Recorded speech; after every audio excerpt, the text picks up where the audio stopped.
do love all my siblings, although I will admit to preferring those you and Papa adopted rather than the two related by blood. Yes.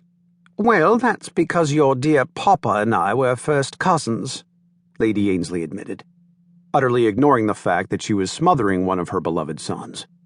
To be honest, we're lucky that your sister Jane's webbed toes are the worst that came out of that. But I digress. You must not pick on dear Bertie, or he will get a complex. Elliot gave consideration to the fact that Bertie's wild gestures were now more feeble twitches than anything else. I don't think that will be a problem if you continue to asphyxiate him like that.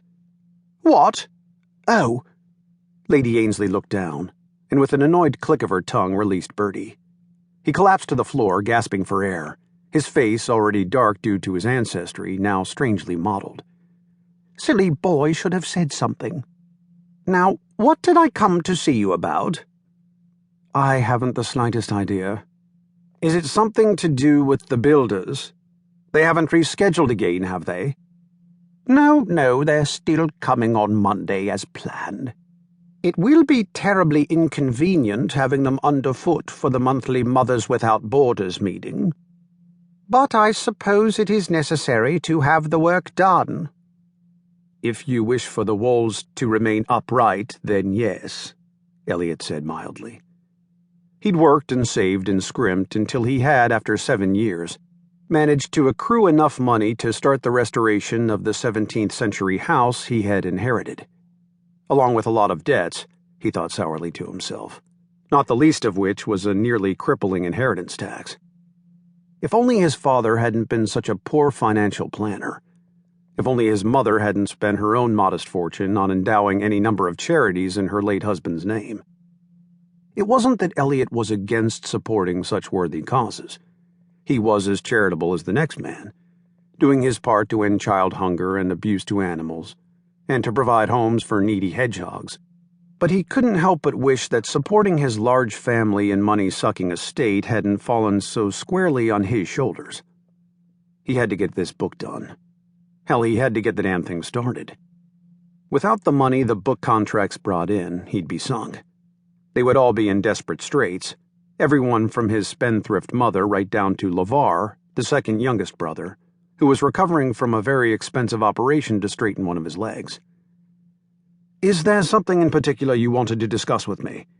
Because if you've just come to chat, I will have to beg off.